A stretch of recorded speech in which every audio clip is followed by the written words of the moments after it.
Hello everybody, today we're going to take a look at the iPhone 5. So this is just a quick look and feel to see what the phone looks like. So this phone has recently been released, and as you might know, this phone was available for pre-order from Apple a week before it was available in the stores. And during the first few days of that pre-order period, Apple clocked up some 2 million orders of the phone, which is quite impressive, shows a strong demand for the phone. And I'm guessing that a lot of people who had the iPhone 4 skipped the iPhone 4S and were waiting for the iPhone 5. So let's take a look at the iPhone 5, which we have here right next to an iPhone 4, just for comparison. And the most obvious difference must be the display of the phone.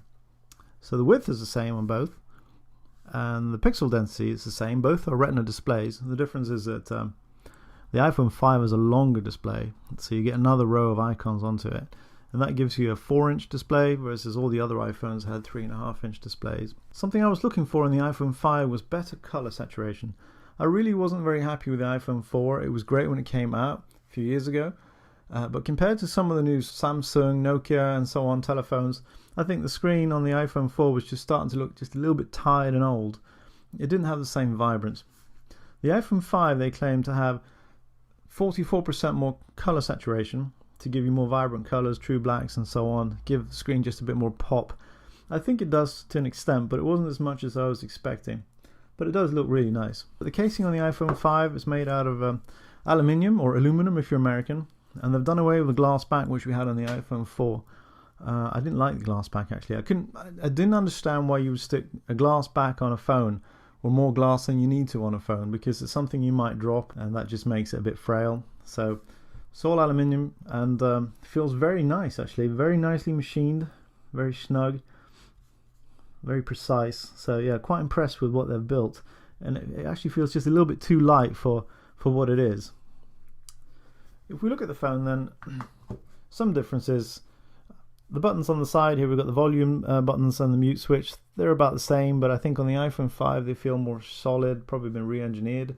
On the top, the headphone plug is gone on the iPhone 5, and they've actually put it on the bottom of the phone. I'm guessing the reason they put it there is if you're walking with the phone, it makes more sense to have the headphone plug at the bottom of the phone than at the top of the phone, because if you're walking along and maybe texting or something, then you don't want a big wire sticking up the top. It's probably more convenient for it to come out the bottom. If you look underneath it, next to the headphone jack, you've got the lightning connector, and you really have to see this to appreciate how small it is.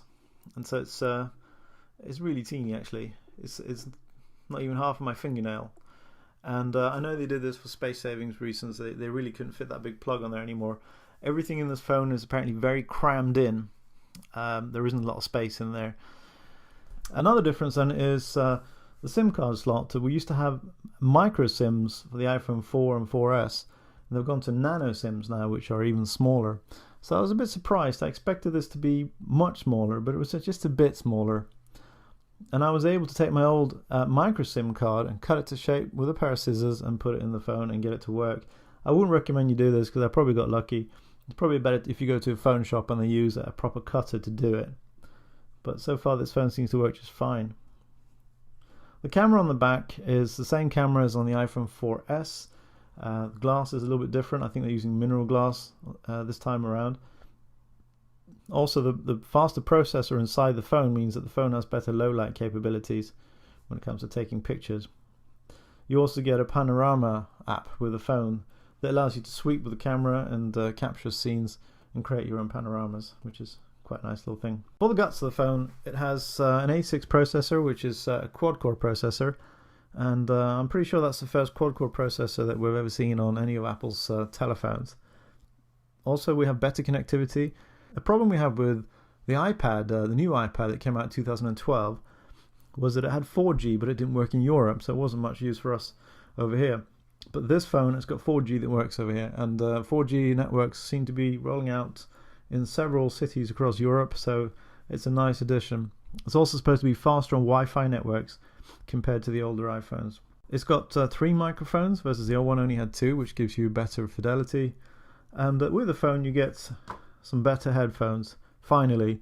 The old headphones that we used to get were pretty bad.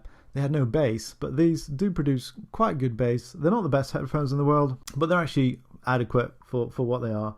So when I read the spec sheet for this phone, I wasn't really very impressed. it just seemed to be, well, slightly bigger screen, faster processor, you know, the normal incremental stuff.